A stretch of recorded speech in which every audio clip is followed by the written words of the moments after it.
सुप्रभात बच्चों, आज की ऑनलाइन कक्षा में आपका स्वागत है। बच्चों, आज का हमारा विषय है हिंदी की पाठ्य पुस्तक साक्षी का पाठ 9 होनहार बालक।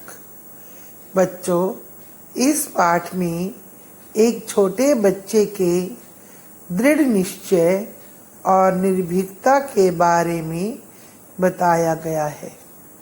छोटा बालक एक गरीब परिवार से था।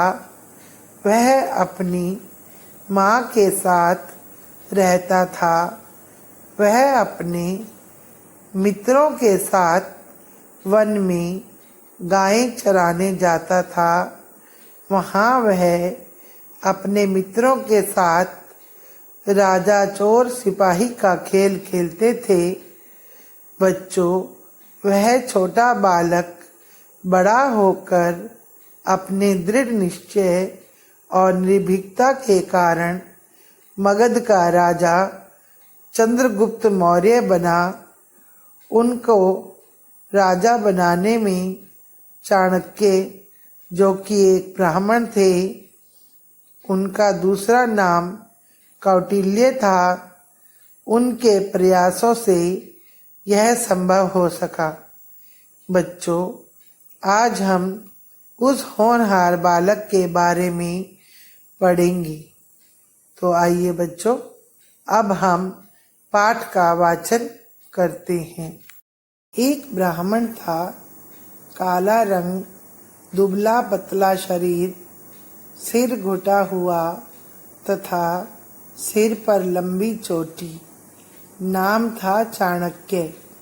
वह रास्ते पर बढ़ा जा रहा था और रह रह कर क्रोध से कांप रहा था, क्योंकि मगध के राजा घनानंद ने उसको अपमानित कर अपने राज दरबार से निकाल दिया था।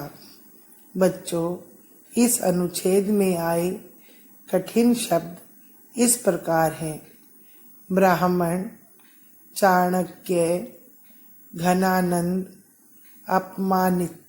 बच्चों, आइए आगे पढ़ते हैं।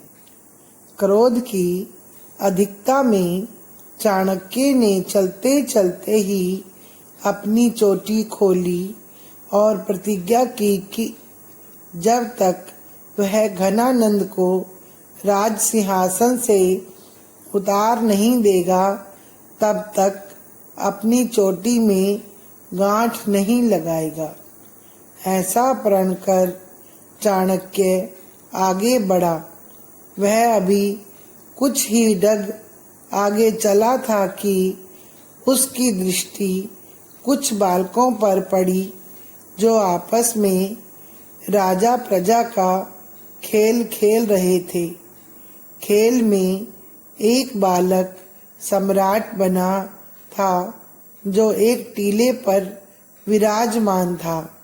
उसके सामने 2-3 बालक हाथ जोड़कर खड़े थे। सम्राट बालक किसी को दंड दे रहा था तो किसी को पुरस्कार प्रदान कर रहा था।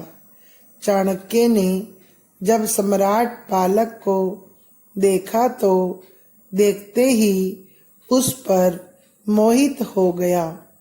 चाणक्य को उस बालक में अद्भुत तेज, अनोखी वीरता और आश्चर्यजनक सूझबूझ दिखाई दी।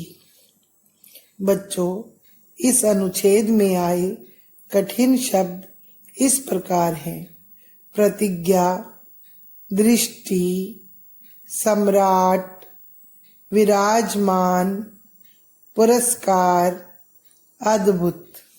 बच्चों, इस पृष्ठ में आए शब्दों के अर्थ इस प्रकार हैं। नंबर 1, क्रोध यानी गुस्सा। नंबर 2, प्रतिज्ञा अर्थात कसम। नंबर 3, दृष्टि यानी नजर। नंबर 4, सम्राट, इसका अर्थ होता है राजा। नंबर 5 विराजमान यानी बैठा हुआ। नंबर 6 पुरस्कार अर्थात इनाम। नंबर 7 अद्भुत यानी अनोखा। बच्चों, गतिविधि 1।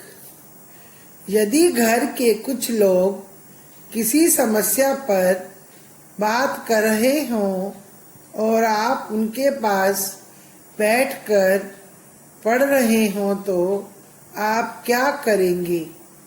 नंबर 1 बीच बीच में अपने सुझाव देंगे। नंबर 2 अपने कार्य में ध्यान लगाएंगे। नंबर 3 पढ़ना बंद करके बातों में लग जाएंगे। तो बताइए बच्चों, इसका सही उत्तर क्या है?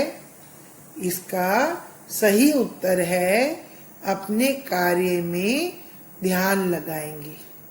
नंबर 2 कक्षा में अध्यापक के प्रश्न पूछने पर आप क्या करेंगे? नंबर 1 उत्तर जानते हुए भी आप नहीं बताएंगे। नंबर 2 तुरंत खड़े होकर उत्तर बता देंगे। नंबर 3 हाथ खड़ा करके अपनी बारी की प्रतीक्षा करेंगे। तो बताइए बच्चों, इसका उत्तर? जी हाँ, इसका उत्तर है हाथ खड़ा करके अपनी बारी की प्रतीक्षा करेंगे। गतिविधि 2 विलोम शब्द उल्टा अर्थ बताने वाले शब्द विलोम शब्द कहलाते हैं। जैसे लंबी, चौड़ी, आगे, पीछे, एक, अनेक, क्रोध, शांत, राजा, रंक, वीरता, कायरता।